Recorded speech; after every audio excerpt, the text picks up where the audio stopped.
Alright, Florian Marku stops Dylan Moran inside a round. In fact, I think it was only, if it wasn't a minute, it was a little bit over a minute. Very quick fight against Dylan Moran. A lot of people going into this fight were saying that, Marku, he's been out of the ring for a while. They didn't really know where he was at because, his last few performances, he's had a draw, he's had a split decision win. He's not looked incredible over the last few fights. Even fights he's won against Royal and Charlton by stoppage, he picked himself up off the canvas. So some people going into this fight were saying that they gave Dylan Moran a realistic chance. And for me, I got the fight I expected, to be honest with you. Yeah, seriously. I was telling people on the Element group, I was telling people online, I was like, Dylan Moran is no good. I've seen Dylan Moran a few times. I've seen him get stopped by lesser fighter than Florian Marku. So for me, if Marku lets his hands go, if he's counter-punching, if he's not labouring and looking disinterested, which I think he falls victim to in fights a couple of times. He done that against Royal and Charlton, he got dropped. He done it on the AJ Usyk 1 undercard, and he ended up having a tougher fight than he should have.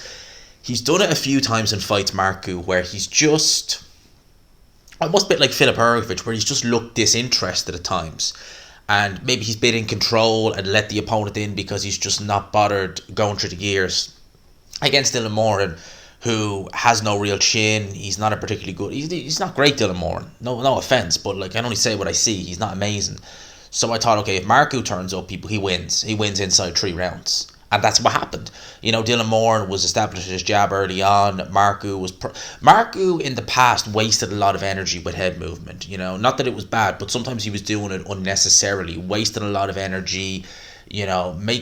Sometimes he was doing it so much he ended up actually moving into shots. So against Jamie Stewart, he ended up getting the draw because he was getting hit too much by jabs, not working too much on his defense, just trying to look slick, use his head movement, and it didn't really pay off in that fight. He should have won it, but for whatever reason, the referee scored a draw. Largely, I think, based upon the gaps in Marku's defense. I think that's the main reason. In this fight, he was on point. His head movement wasn't moving it as much. He walked Dylan Moran onto a right hand, staggered Dylan Moran, backed up against the ropes. Now, what I will say, referee stoppage was poor. It was premature. Dylan Moran hadn't touched down. It was, a minute into the first round. So the referee really should have let it go on. But I guess at the same time, Dylan Moran was taking some unanswered shots. He probably would have got dropped and maybe he would have been just counted out. I don't know. But sometimes I feel as though the UK, they are too lenient with the stoppages. They just go and they see a fighter in trouble. They might not have gone down. They might not have any real worrying signs prior to that, but they'll just be like, no, stop it. I think that's a poor decision to stop the fight personally this early in the fight. But at the end of the day, the writing was on the wall from then and there. Marku was clearly the better of the two. Hit much harder. And this will help. He's been out of the ring for about a year now.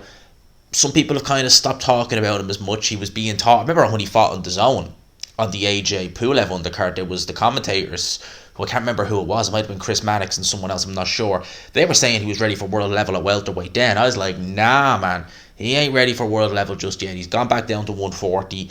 And, I think for my money, he needs, just to step it up now. Dylan Moran is below British level. He needs to step it up. There's talent there, there's potential.